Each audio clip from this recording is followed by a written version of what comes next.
नमस्कार दोस्तों, मेरे नए YouTube चैनल हिंदी साहित्य संसार बाई गौरव सिंह पर आज हम लोग उपन्यास की परिचर्चा को आगे बढ़ाते हुए एक नए उपन्यास और एक कालजयी उपन्यासकार सच्चिदानंद हीरानंद वात्स्यायन अज्ञे जी के उपन्यास शेखर एक जीवनी पर परिचर्चा करेंगे। आइए दोस्तों, हम सभी अज्ञे जी के जीवन परिचय से अपनी परिचर्चा को आगे बढ़ाते हैं।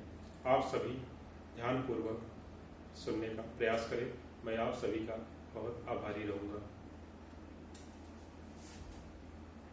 शेखर एक जीवनी दोस्तों अपने समय का एक कालजयी उपन्यास है और शेखर एक जीवनी अज्ञे जी ने 2 भागों में लिखा है।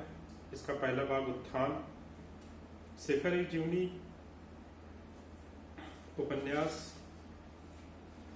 आज भी पढ़े जाने वाले उपन्यासों में सबसे ज्यादा इसी उपन्यास को पढ़ा जाता है, शेखर एक जीवनी। सबसे पहले हम शेखर एक जीवनी उपन्यास के बारे में जानने से पहले अज्ञे जी के जीवन से संबंधित कुछ महत्वपूर्ण तथ्यों को देखेंगे। अज्ञे जी का पूरा नाम सच्चिदानंद हीरानंद वात्स्यायन अज्ञे था। जन्म 7 मार्च 1911 को उत्तर प्रदेश के देवरिया जिले के कुशीनगर नामक ऐतिहासिक स्थान में हुआ। बचपन लखनऊ, कश्मीर, बिहार और मद्रास में बीता। शिक्षा। प्रारंभिक शिक्षा दीक्षा पिता की देखरेख में घर पर ही संस्कृत, फारसी, अंग्रेजी और बांग्ला भाषा व साहित्य के अध्ययन के साथ 1929 में बीएससी करने के बाद एमए में उन्होंने अंग्रेजी विषय रखा, पर क्रांतिकारी गतिविधियों में हिस्सा लेने के कारण पढ़ाई पूरी न हो सकी। 1930 से 1936 तक विभिन्न जेलों में कटे। 1936 से 37 में सैनिक और विशाल भारत नामक पत्रिकाओं का संपादन किया। 1943 से 1946 तक ब्रिटिश सेना में रहे। इसके बाद इलाहाबाद से प्रतीक नामक पत्रिका निकाली और ऑल इंडिया रेडियो की नौकरी स्वीकार की। देश विदेश की यात्राएं की, दिल्ली लौटे और दिनमान साप्ताहिक, नवभारत टाइम्स, अंग्रेजी पत्रवाक और एवरी मैन जैसी प्रसिद्ध पत्रिकाओं का संपादन किया। 1980 में वत्सल निधि की स्थापना की। प्रमुख कृतियां कविता संग्रह इनके प्रमुख हैं भंगदूत, चिंता, इत्यलम, हरी घास पर क्षणभर, बावरा एरी, इंद्रधनुष रोदे हुए, अरि और करुणा प्रभा में, आंगन के पार द्वार, कितनी नाव में कितनी बार के लिए अज्ञे जी को ज्ञानपीठ पुरस्कार भी मिला। क्योंकि मैं इसे जानता हूँ, सागर मुद्रा, पहले मैं सन्नाटा बनता हूँ, महावृक्ष के नीचे, नदी की बाग पर छाया, present days and other poems अंग्रेजी में थे। कहानी संग्रह विपथगा परंपरा, कोठरी की बात, शरणार्थी, जयदेव इनके कहानी संग्रह है। उपन्यास शेखर एक जीवनी पहला और दूसरा भाग, नदी के दिन इनका एक बहुत ही चर्चित उपन्यास है। अपने अजनबी, यात्रा वृत्तांत, अरे आया रहेगा याद, एक बूझ सहस्त्रांजलि, निबंध संग्रह, सबरंग, त्रिशंक, आधुनिक साहित्य, एक आधुनिक परिदृश्य, आलवाल, आलोचना में त्रिशंक, आत्मेन पद, भवंती, अद्यतन, संस्मरण, स्मृति, लेखा डायरियां, भवंती, अंतरा और शाश्वती, विचार गद्य, संवत्सर, नाटक, उत्तर प्रियदर्शी। मतलब अज्ञे जी ने कविता के साथ साथ उपन्यास, नाटक, निबंध, कहानी सभी विधाओं में, यहाँ तक कि यात्रा साहित्य में भी अपनी लेखनी से हिंदी साहित्य संसार को परिचित कराया। संपादित ग्रंथ तार सप्तक, इन्होंने तार सप्तक की स्थापना की। तीसरा सप्तक के संस्थापक रहे। कविता संग्रह के साथ कई अन्य पुस्तकों का संपादन किया। सम्मान 1964 में आंगन के पार द्वार पर उन्हें साहित्य अकादमी का पुरस्कार प्राप्त हुआ। आंगन के पार द्वार में उनकी बहुचर्चित कविता असाध्य वीणा भी सम्मिलित है। और 1989 में कितनी नाव में कितनी बार पर भारतीय ज्ञानपीठ पुरस्कार मिला। आप इन दोनों कृतियों को जरूर पढ़ें, आंगन के पार द्वार और कितनी नाव में कितनी बार। निधन 4 अप्रैल 1987 को इनका हो गया। अज्ञे जी प्रयोग के शिल्पी थे। भाषा के शब्द विधान का इनका चयन बहुत ही अनूठा था। हिंदी साहित्य में दुर्लभ ही लोगों के पास भाषा का ऐसा परिमार्जन देखने को मिलेगा। अज्ञे शेखर एक जीवनी को अपने युग और समाज का प्रतिबिंब मानते थे। वे मानते हैं कि इसमें मेरा समाज और मेरा युग बोलता है, वह मेरे और शेखर के युग का प्रतीक है। शेखर एक जीवनी उपन्यास की परिचर्चा में मैं आप सभी लोगों को कुछ महत्वपूर्ण तथ्यों से इंगित कराना चाहता हूँ। शेखर एक जीवनी अज्ञे का सबसे अधिक पढ़ा गया उपन्यास। मतलब भारत के सभी विश्वविद्यालयों में शेखर एक जीवनी उपन्यास ग्रेजुएशन, पोस्ट ग्रेजुएशन में जरूर रखा गया है और आज भी रखा जाता है। हिंदी की एक ऐसी कथा कृति जिसे हर पीढ़ी का पाठक जरूरी समझता आया है और जिससे गुजरने के बाद वह जीवन की एक भरी पूरी छल छलाती नदी में डूबकर निकल आने जैसा अनुभव करता है। उपन्यास का नायक शेखर स्वयं अज्ञेय है अथवा कोई और व्यक्ति या हमेशा कौतूहल का विषय रहा है।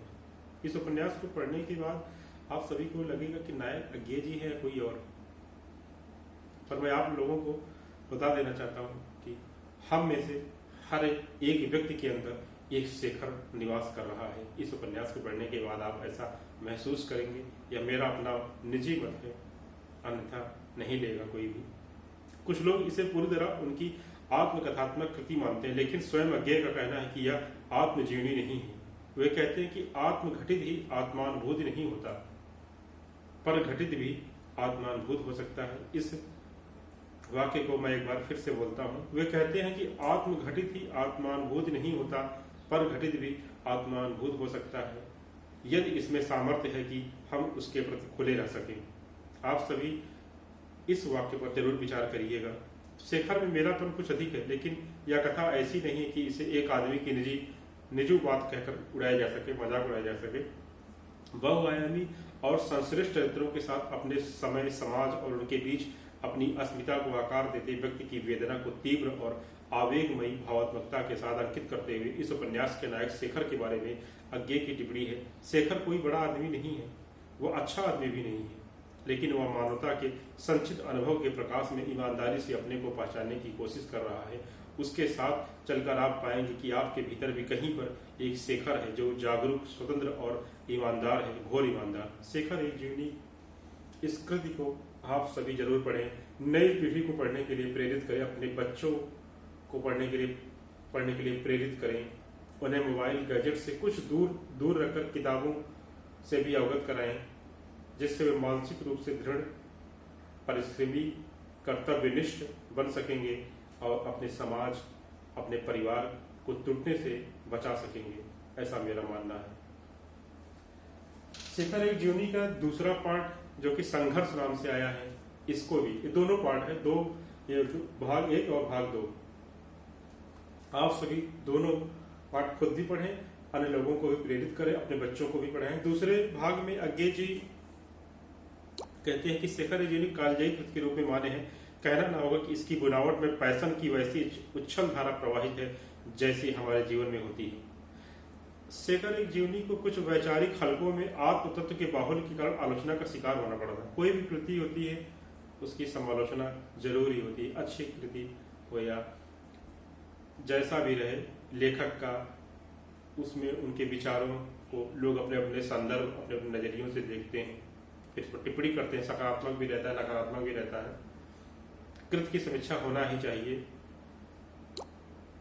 साथ ही अपने समय के नैतिक मूल्यों के लिए भी इसे चुनौती की तरह देखा गया था, लेकिन आत्म के प्रति अपने आग्रह के बावजूद यह नहीं कहा जा सकता कि शेखर समाज से विलग या उसके विरोध में खड़ा हुआ कोई व्यक्ति है। अगर ऐसा होता तो शेखर अपने समय समाज के ऐसे प्रश्नों से नहीं जूझता जो उस समय स्वाधीनता आंदोलन के नेतृत्वकारी विचारकों, चिंतकों के लिए भी चिंता का मुख्य बिंदु नहीं थे, मसलन जाति और स्त्री से संबंधित प्रश्न। जैसा कि स्वयं अज्ञेय ने संकेत किया कि शेखर अपने समय से बनता हुआ पात्र है, वह परिस्थिति से विकसित होता हुआ और परिस्थितियों को आलोचनात्मक दृष्टि से देखता हुआ पात्र है। उपन्यास के प्रथम भाग में जिस तरह से शेखर का मनोविज्ञान और उसके अंतःस्थल के निर्माण की प्रक्रिया उद्घाटित हुई है, उसी आवेग और सघनता के साथ इस दूसरे भाग में शेखर के वास्तविक जीवनानुभवों का वर्णन किया गया है। शेखर एक जीवनी उपन्यास हिंदी साहित्य की कालजयी कृतियों में से एक है। शेखर एक जीवनी के पहले भाग में अज्ञेय जी ने लिखा है कि उन सब को जिनके कारण शेखर का निर्माण हुआ और जो मैं प्रार्थना करता हूं इसे कभी नहीं पढ़ेंगे। इस बिंदु पर आप सभी जरूर विचार करें और इसकी भूमिका बहुत ही शानदार भूमिका है। भूमिका में ही आप अपने जीवन का निचोड़ देख सकते हैं। शेखर एक जीवनी में जरूर पढ़िएगा। शेखर एक जीवनी की भूमिका के कुछ अंशों को मैं आप सभी के समझ प्रस्तुत कर रहा हूं। वेदना में एक शक्ति है जो दृष्टि देती है, जो यातना में है वह दृष्टा हो सकता है। शेखर एक जीवनी जो मेरे 10 वर्ष के परिश्रम का फल है। 10 वर्ष वो में अभी कुछ देर है, लेकिन जीवनी भी तो अभी पूरी नहीं हुई।